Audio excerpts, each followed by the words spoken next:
함께 봉독하겠습니다. 하나님께서 오늘 우리에게 주신 말씀은 구약성경 시편 34편 1절에서 3절까지입니다. 시편 34편 1절에서 3절. 제가 1절, 여러분들이 2절, 3절 다 같이 읽도록 하겠습니다. 온라인으로 예배하시는 분들도 함께 읽어주시면 감사하겠습니다. 1절입니다. 내가 여호와를 항상 송축하며 내 입술로 항상 주를 찬양하리이다. 내 영혼이 여호와를 자랑하리니 공고한 자들이 이를 듣고 기뻐하리로다. 다 같이요. 나와 함께 여호와를 광대하시다 하며 함께 그의 이름을 높이세. 아멘.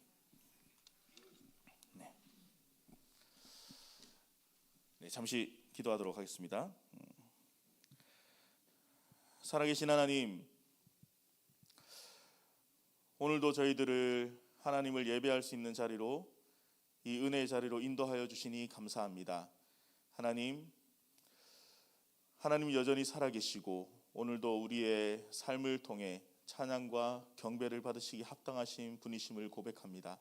하나님, 이 시간 우리의 예배를 받아주시고 또한 하나님 부족한 종을 세우셨사오니 하나님 부족한 종의 모습은 감추어 주시고 이 시간 말씀을 통해 오직 하나님의 뜻이 모든 성도들에게 잘 전달될 수 있도록 하나님 그 통로로 하나님 저를 사용하여 주시고 이 시간 하나님께서 말씀하신 것을 마음에 새기며 순종함으로 주님을 기쁘시게 해드리는 시간 될 수 있도록 주님 인도하여 주시옵소서. 감사하며 살아계신 예수님의 이름으로 기도드립니다. 아멘. 상당히 긴장이 됩니다. 제가 오늘 처음으로 이렇게 말씀을 이렇게 전했는데 2부 예배 시간에 먼저 이렇게 한번 말씀을 전했는데요. 제 삶을 살면서 이렇게 지금 말도 막 더듬고 있는데 이렇게 긴장을 해본 적이 없는 것 같아요. 엄청 긴장이 되네요. 혹시 여러분들에게 인생 찬양이나 최근에 큰 은혜를 경험했던 그런 찬양이 혹시 있으십니까? 다들 아마 한 곡쯤은 있지 않을까 싶은데요. 어떤 찬양인지 또 어떤 사연이 그 찬양 속에 담겨 있는지 궁금합니다.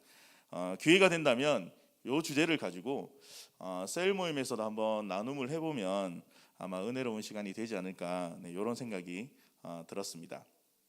설교를 준비하면서요 그런 생각을 해봤어요. 우리 교회 성도들 중에, 우리 교회 사람들 중에 이 찬양을 가장 가까이 하고 찬양을 가장 이렇게 많이 아는 사람이 과연 누굴까? 그냥 이런 생각이 그냥 들더라고요. 그래서 막 생각을 해봤어요. 한 사람 한 사람 떠올리면서 생각을 해봤는데 혹시 여러분 떠오르시는 사람이 혹시 있으십니까? 누군지? 제가 내린 결론은 지금 옆에서 설교하고 계시는 이승수 전도사님인 것 같아요. 왜냐하면 사역자실에 이제 저희가 사역자들이 출근을 하잖아요. 그러면 이제 컴퓨터를 켜고 이제 일을 하는데 각자 할 일들을 하는데 승수 도사님의 아이패드가 있거든요. 이렇게 아이패드와 노트북과 컴퓨터가 이렇게 있는데 도사님의 아이패드에는 교회에 계신 내내 찬양이 틀려져 있어요. 유튜브에서 아마 지금 한국교회에서 좀 뭐 이렇게 유명하다고 좀 알려져 있는 그런 찬양 사역팀의 그 찬양 영상은 아마 거의 매일 보시는 것 같아요. 오셔가지고 항상 찬양을 들으시면서 또 뭐 실제로 찬양하기도 하고 거의 찬양을 입에 달고 사세요. 정말. 그래가지고 와 진짜 대단하다. 어떻게 하루 종일 저럴 수가 있지? 이런 생각이 들었는데 이분과 대화를 해보면 전도사님이랑 대화를 해보면 모르는 찬양이 없어요. 승수 도사님은. 최신곡뿐만 아니고 심지어 제가 알기로 나이도 그렇게 많이 되지 않은 걸로 알고 있는데 20-30년 전에 나온 찬양도 다 알고 있고요. 혹시 여러분 참회록이라는 찬양 혹시 들어보셨나요? 참회록. 고개 끄덕이는 분이 계시네요. 네네. 아마 나온 지 최소한 30년 이상 된 찬양일 거예요. 찬미예수에 실려 있는 그 참회록이라는 찬양. 저도 제목만 들어봤어요. 저도 제목만 들어본 그 찬양인데 이승수 도사님이 그 찬양을 알고 있더라고요. 그러면서 저 깜짝 놀랐는데 역시 몇 대째 목회하시는 목회자 집안은 뭐가 달라도 다르구나 이런 생각이 들었습니다. 저는 10살 때 아버지 때문에 이제 교회에 나가기 시작했어요. 이제 교회에 나가기 시작했고 계속해서 그 이후로 이제 신앙생활을 하게 되었는데, 시간이 흘러서 오랫동안 신앙생활을 하다 보니까 아버지에게 감사한 것이 몇 가지가 있는데, 그 중에 하나가 저희 아버지께서 늘 찬양을 가까이 하시고 늘 찬양을 이렇게 입에 달고 사셨다는 거예요. 기쁠 때도 힘들 때도 찬양을 들으시고 부르시고, 또 차를 타고 이동하면서도 늘 카세트 테이프에 그 찬양 복음성가라 그러죠. 그 복음성가 테이프를 늘 틀면서 늘 부르시면서 다니시고, 그런 아버지 따라다니면서 저도 같이 찬양을 부르고 이랬거든요. 그렇게 아버지로부터 자연스럽게 저도 이제 영향을 받게 되었고, 찬양을 어릴 때부터 굉장히 좋아하고, 성가대, 찬양팀, 쉬지 않고 지금까지 이렇게 해왔던 것 같습니다. 또 뿐만 아니고 찬양을 통해서 성경 구절도 자연스럽게 이렇게 외우게 되었어요. 예전 찬양들 중에는 성경 말씀을 가지고 이렇게 찬양을 쓴 찬양들이 굉장히 많았습니다. 여러분 기억하실지 모르겠는데 대표적으로는 이런 찬양이 있죠. 심령이 가난한 자는 천국이 저희 것이요. 아시죠? 찬양. 네. 혹시 여기 이 말씀 어디 말씀인지 아세요? 네, 누가 말씀하신 것 같은데. 네. 이 찬양, 네, 마태복음 5장에 있는 산상수훈. 네, 그 말씀을 찬양으로 만든 거죠. 뿐만 아니라 예전에 소리엘에서 나왔던 하나님이시여 주의 인자가 생명보다 나음으로, 네, 이런 찬양도 시편 27편 63편으로 된 찬양인데, 이것뿐만 아니라 굉장히 많아요. 요즘 찬양들은 성경 구절로 쓰여진 찬양이 많지 않아서 좀 개인적으로는 좀 아쉽긴 한데요. 그럼에도 불구하고 저희 공동체에서 최근에 몇 번 불렀었던 믿음이 없이는 기쁘시게 못하나니, 이런 찬양들도 보면 이제 히브리서 말씀으로 이렇게 지어진 찬양입니다.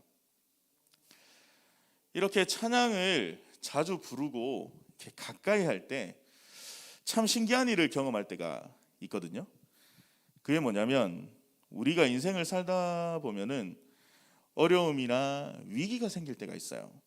그때가 찾아오는데, 그때에 이 찬양들이 우리를 다시 위기에서 일으키게 한다는, 회복시키게 한다는 것입니다.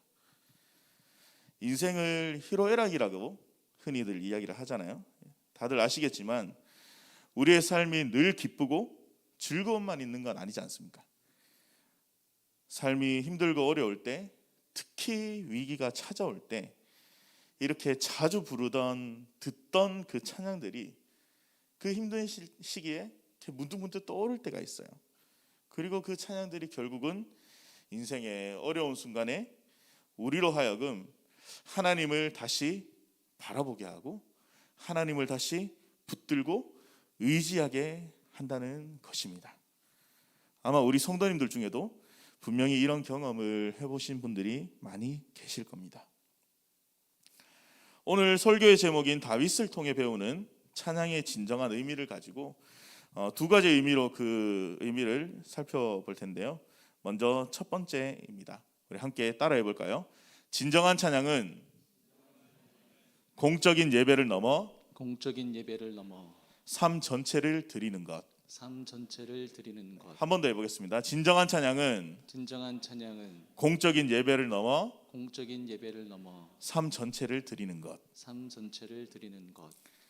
네, 많은 시편에는 표제라는 것이 있습니다.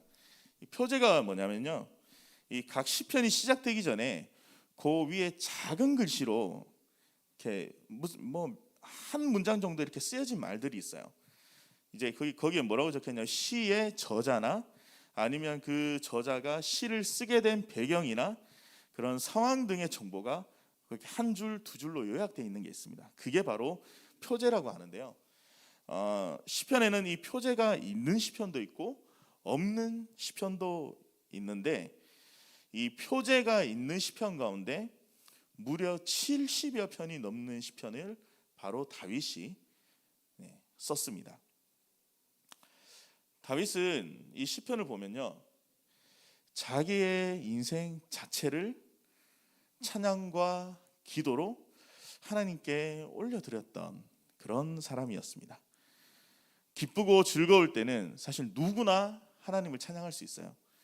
그렇지만 다윗은 기쁠 때도, 화가 날 때도 있고, 슬플 때에도, 즐거울 때에도 모든 순간에 다윗은 하나님을 먼저 예배하고 하나님을 찬양하였습니다. 지금 시대에 우리 삶에 적용시켜 본다면 아마 그렇겠죠. 지금 오늘 우리가 지금 주일날 모여 있는 이 공적인 예배, 이 예배 시간에만 우리가 이 찬양을 하는 것이 아니라 이 예배당의 문을 나가서도 평상시 우리가 출퇴근하고 또 회사에서, 직장에서, 또 학생들은 학교에서, 또 주부들은 가정에서 그런 이제 일상생활들이나 아니면 우리가 특별한 기쁜 일이나 또 특별하게 또 슬픈 일들도 경험할 수 있잖아요. 이런 삶의 모든 순간에서 우리가 하나님을 찬양하고 예배하는 삶이라고 말할 수 있을 것 같아요. 바라기는 우리들의 삶이 이 주일 예배를 뛰어넘어서 모든 삶의 순간마다 하나님을 바라보고 찬양하는 삶이 되어지기를 간절히 소원합니다. 더 나아가서 우리 개인의 삶뿐만 아니라 우리 모두가 가정이 있잖아요. 가정에서 자녀들과 함께 찬양을 많이 들으시고 부르시면서 그렇게 하나님 앞에 나아가는 시간을 가지실 수 있기를 축복합니다. 그러할 때 우리 자신들뿐만 아니라 우리의 후손들인 자녀들까지도 찬양의 능력을 경험하게 될 것입니다. 특별히 인생의 위기가 찾아왔을 때, 어려움이 찾아왔을 때 그 찬양들이, 어렸을 때 부르던 그 찬양들이 힘이 되어 준다는 거죠. 저의 독일 유학 시절을 잠깐 돌아보면요, 깊은 어둠 속에서 헤매던 그런 광야의 시절이 있었습니다. 스스로 삶을 포기하려고까지 했었던 참 힘든 시절이었는데, 한꺼번에 어려움이 몰려올 때가 있었어요. 학업과 진로와 그리고 저의 건강과 그 다음에 제가 맺고 있는 모든 관계들, 또 한국에 있는 우리 부모님 그리고 여동생까지 이 가족들도 다 문제들이 많았고, 이 재산과 관련되어 있는 모든 것들이 마치 이렇게 실타래가 완전히 꼬여버린 것처럼 모든 것들이 꼬여 있는 상황이었습니다. 문제들은 넘쳐나는데 아무리 해결하려고 그래도 문제가 하나 제대로 해결되는 게 없었어요. 하루 종일 한숨만 쉬면서 살았던 것 같습니다. 게다가 한국이 아니고 이제 독일이라는 한국에서 먼 나라에 있다 보니까 이제 이런 저의 상황을 터놓고 만나서 이야기할 수 있는 그런 친한 사람이나 또 그런 친구들이 없었어요. 그래서 이거는 누구한테도 이야기할 수 없고 그냥 끙끙끙끙 앓고만 있었던 그런 상황이었습니다. 거의 매일을 아침 해가 뜬 다음에 잠이 들었었습니다. 잠을 자기 위해 눈을 감았을 때 저는 하나님께 이렇게 기도를 했습니다. 하나님, 제발 내일 아침에 제가 눈을 뜨지 않게 해주십시오. 하나님, 제가 잠들어 있을 때 하나님 제 생명을 거두어 가주십시오. 거의 매일을 이렇게 기도했었습니다. 사실 잘못된 기도죠. 잘못된 기도였지만 그것을 알면서도 이 하루하루 버틸 자신이 없었던 거예요. 그만큼 삶이 너무 버거웠고 살아서 숨을 쉬는 것 자체가 너무 고통스러웠습니다. 그런데 어느 날이었습니다. 저도 모르게 제 입에서 이런 고백이 나오기 시작했습니다.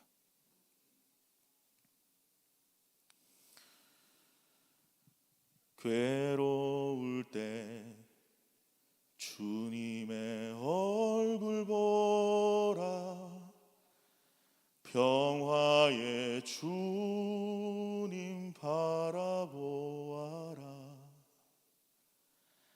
세상에서 시달린 친구들아,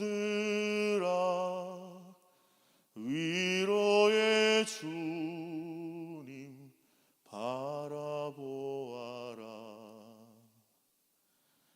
힘이 없고 내 마음 연약할 때 능력의 주님 바라보아라. 주의 이름 부르는 모든 자는 힘 주시고 늘 지켜주시리. 눈을 들어 주를 보라, 내 모든 염려 주께 맡겨라. 슬플 때에 주님의 얼굴 보라, 사랑의 주님 안식 주리라. 왜 이 찬양이 나오는지 모르겠어요. 근데 어느 날 갑자기 이 고백이 나오기 시작했습니다. 그리고 이 찬양을 매일매일 잠이 안 올 때마다 산책하면서 매일매일 불렀습니다. 처음에는 말 그대로 인생이 너무 괴로워서, 이 찬양의 첫 가사처럼 괴로울 때 주님의 얼굴 보라, 너무 괴로워서 그냥 불렀어요. 근데 이 찬양을 계속해서 매일매일 반복해서 부르다 보니까 이 찬양에서 제일 많이 나오는 표현이 있는데, 그 표현이 갑자기 제 마음속에 딱 들어오기 시작했습니다. 그게 무엇이냐면 위로의 주님을 바라보아라.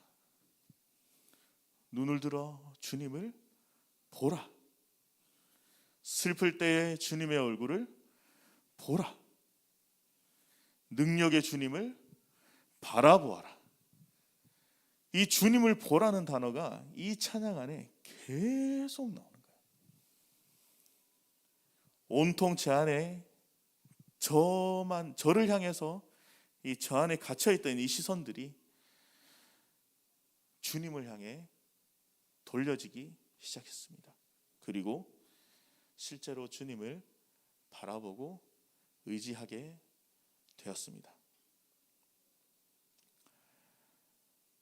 이 가사에 이런 가사가 또 있습니다. 주의 이름을 부르는 자는 힘주시고 늘 지켜주시리. 정말 이때는 상황이 너무 힘들어서 제가 정말 기도할 힘도 없었거든요. 기도를 어떻게 해야 되는지도 모르겠고, 뭐 한마디를 기도를 못했으니까요. 그런데도 주님의 이름을 부르면 힘주시대요. 그래서 기도가 안 나오는데 그냥 주여, 주여, 아버지, 주님, 그냥 주님의 이름만 주구장창 불렀습니다. 그리고 한마디씩 한마디씩 제 마음을 쏟아넣기 시작했습니다. 하나님, 저를 불쌍히 여겨주십시오. 하나님, 저를 도와주십시오. 하나님, 너무 어두워서 한 발짝 앞이 보이지 않습니다. 하나님, 도와주십시오. 저를 불쌍히 여겨주십시오. 그냥 그렇게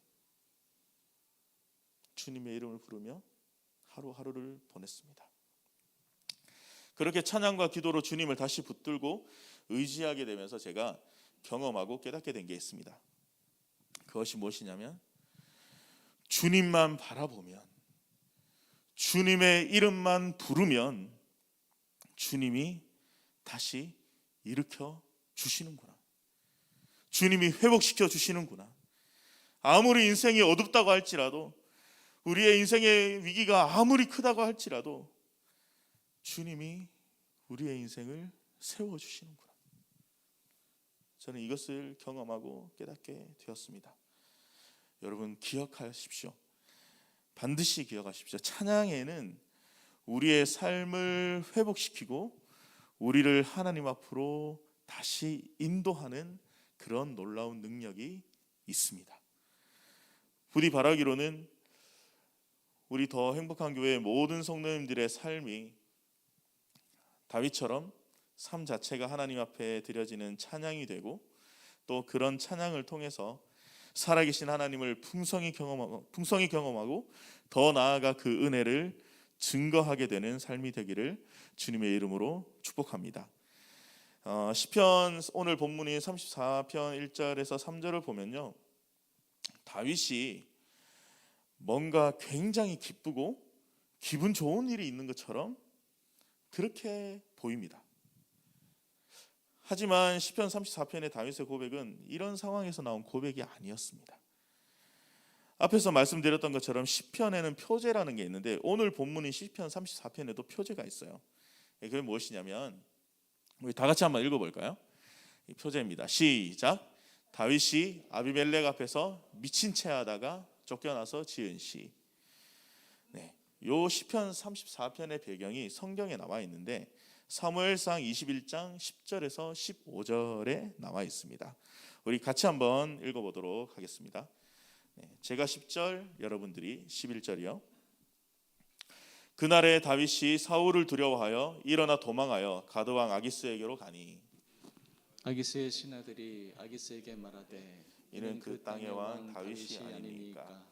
무리가 춤추며 이 사람의 일을 노래하여 이르되 사울이 죽인 자는 천천히요 다윗은 만만이로다 하지 아니하였나이까 한지라. 다윗이 이 말을 그의 마음에 두고 가드왕 아기스를 심히 두려워하여 그들 앞에서 그의 행동을 변하여 미친 채하고 대문짝에 그적거리며 침을 수염에 흘리매, 아기스가 그의 신하에게 이르되 너희도 보거니와 이 사람이 미치광이로다. 어찌하여 그를 내게로 데려왔느냐. 내가 미치광이가 부족하여서 너희가 이 자를 데려다가 내 앞에서 미친 짓을 하게 하느냐. 이 자가 어찌 내 집에 들어오겠느냐 하니라. 아멘. 지금 요 상황이 시편 34편의 배경이거든요. 다윗은 지금 사울에게 생명의 위협을 느끼고 사울을 피해 도망가고 있었습니다. 결국 이스라엘에서는 도망갈 곳이 없다고 판단했는지 결국 어디까지 갔느냐, 이방 땅 블레셋 땅으로까지 피신을 갑니다. 아마 다윗은 그렇게 생각했을 거예요. 여긴 이스라엘이 아니니까 여기는 안전할 거야 라고 그렇게 생각했을 수도 있을 것 같아요. 그런데 이게 웬일입니까? 블레셋 땅에 갔는데 이 아기스 왕의 신하들이 오늘 이 본문에서 이야기했던 것처럼 다윗을 단번에 알아봤어요. 그러자마자 다윗은 바로 두려움과 생명의 위협을 느끼게 됩니다. 그래서 바로 미친 채를 하고 대문짝을 막 긁고요, 수염에 침을 질질질질 흘리면서 막 정신병자처럼 막 미친 짓을 합니다. 결국 다윗은 그렇게 쫓겨나게 되고 겨우 생명만 건지게 되는 그런 상황이었습니다.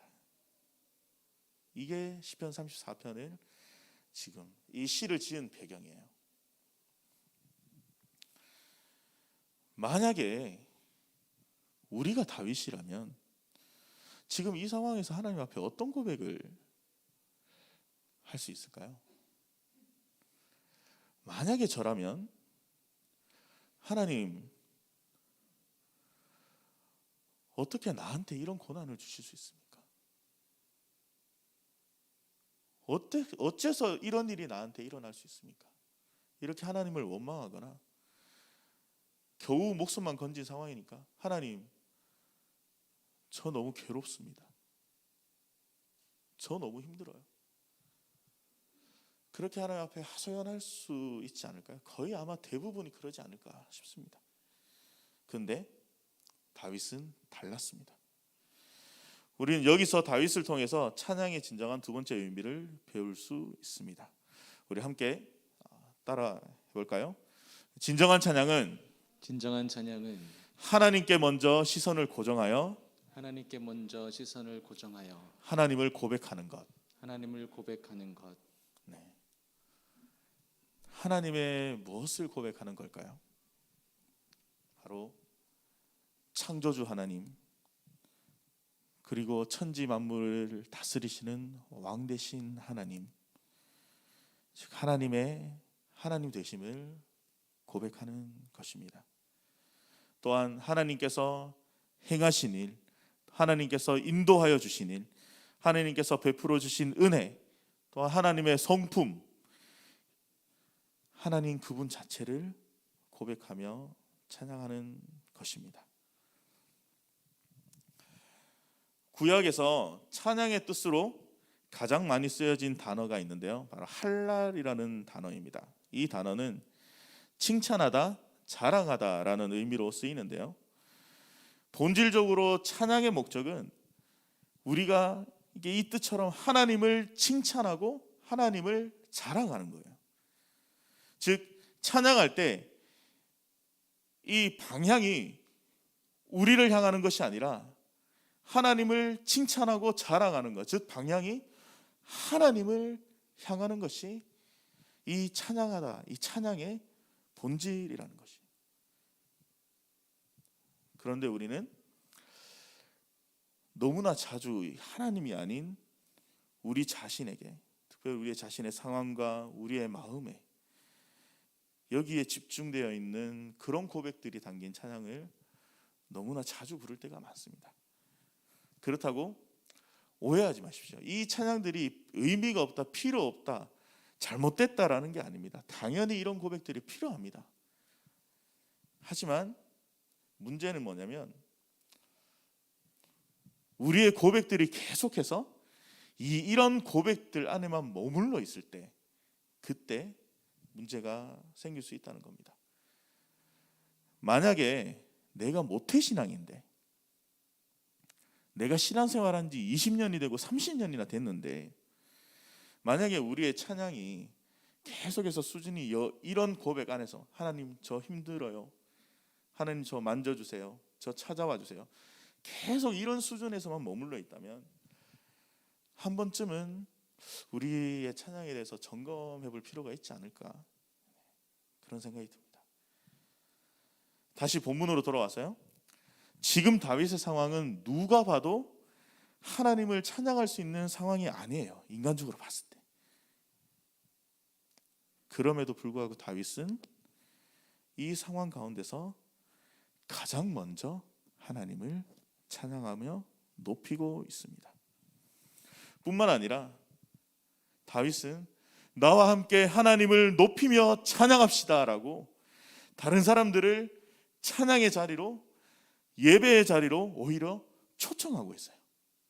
자기가 찬양하는 것을 넘어서 다른 사람도 함께 우리 함께 주님을 찬양합시다, 좋으신 하나님 찬양합시다 라고 찬양의 자리를 오히려 초대까지 하고 있는 상황입니다. 여러분, 다윗이 현실 감각이 없는 것입니까? 저는 예전에 간혹 이런 말을 대화를 하다가 이런 말을 들었던 적이 있습니다. 아니, 지금 삶이 힘들어 죽겠는데, 지금 삶이 너무 힘든데 뭐? 하나님의 하나님 되심? 하나님의 영광? 그게 내 현실이랑 무슨 상관이 있냐고. 너무 뜬구름 잡는 소리가 아니냐, 너무 현실성 없는 게 아니냐, 나 힘들어 죽겠는데, 하루하루 밥 벌어먹기 힘든데 이게 무슨 말이냐.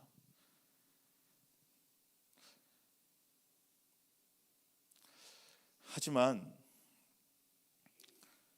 우리가 분주하게 세상을 살아가다 보니까 너무나 자주 잊어버리는 게 있는데요. 그것이 무엇이냐면 바로 예수님의 이름, 예수님의 그 이름 자체에 능력이 있다는 사실입니다. 우리가 찬양으로 자주 고백하잖아요.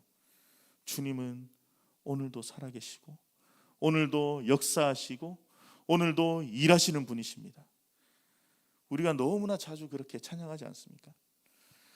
우리가 그 주님의 이름을 높이며 찬양하며 영광을 올려드릴 때에 오늘도 살아계시고 역사하시는 주님의 그 이름의 능력이 바로 우리의 삶에 임하는 것입니다. 지쳐있고 상한 마음들이 우리가 물론 구해야 될 때가 있지만 구하지 않아도 하나님 이미 다 알고 계세요. 우리가 그렇기 때문에 우리가 하나님을 찬양하며 높일 때 하나님께서 우리의 마음을 아시고 치유해 주시는 겁니다. 우리의 문제들 하나님 해결해 주시는 겁니다. 예수님의 이름에는 진실로 그러한 능력이 있습니다. 바로 우리가 찬양할 때 그 능력을 경험할 수 있게 되고요. 이것이 바로 찬양의 본질이고 찬양의 능력입니다. 다윗은요, 이 찬양의 본질을 능력을 너무나 잘 알고 있었습니다. 그렇기에 평생의 삶을 통해서 주님을 높이며 찬양하는 삶을 살았고 동시에 하나님의 살아계심과 위대하심, 역사하심을 경험하고 누리며 전하는 삶을 살 수 있었습니다. 말씀의 결론을 맺으려고 합니다. 다윗이 그러했듯이 우리도 우리 자신의 상황과 형편이 우선이 아니라 주님께 먼저 초점을 맞추고 그 이름을 높이며 찬양하며 주님께 영광을 올려드리십시다. 이것은요, 우리의 상황과 형편을 무시하라는 게 아닙니다. 현실을 도피하자는 게 아닙니다. 오히려 그 반대예요. 우리가 먼저 주님께 초점을 맞추고 그 이름을 찬양하고 경배함으로 오늘도 살아서 역사하시는 주님, 오늘도 우리의 삶을 다스리시는 그 주님께 우리의 삶의 모든 걱정과 근심과 염려들, 문제들, 무거운 짐들, 이것들을 주님께 맡겨드리는 거예요. 여러분, 우리가 고백하는 그 하나님, 전능하신 하나님 아니십니까? 우리가 고백하는 하나님, 우리에게 말씀하시잖아요. 여호와께 능치 못한 일이 있겠느냐. 그 하나님 우리 매주 찬양하잖아요. 하나님 오늘도 살아계신다고, 하나님 오늘도 역사하시는 분이시라고. 여러분 믿으십니까? 믿으십니까? 그러므로 찬양은 하나님께 영광을 올려드리는 동시에 이 전능하신 하나님을 우리가 온전히 신뢰한다는 순전한 믿음의 표현이며 행위이자 우리 삶에 주어진 수많은 어려움과 문제 해결을 위한 가장 현실적인 대안인 것입니다. 왜요? 그 능력의 하나님을 우리의 삶으로 초청하는 거거든요. 하나님을 찬양하는 것은. 주님은 우리의 모든 상황과 형편을 다 아십니다. 해결하실 능력도 있고요, 실제로 해결해 주십니다. 그렇기에 시간 우리 주님을 온전히 신뢰하며 우리 안에만 집중되어 있던 이 시선들을 돌이켜서 주님을 바라보기 시작하십시다. 그 주님께 시선을 고정시키십시다. 더 나아가서 오늘도 여전히 살아계시고 역사하시며 우리의 삶을 다스리시는 왕 되신 하나님을 높이며 찬양하며 영광을 올려드렸으면 좋겠습니다. 우리 시간 함께 찬양했으면 좋겠는데요, 우리 주 여호와는 광대하시도다 라는 찬양을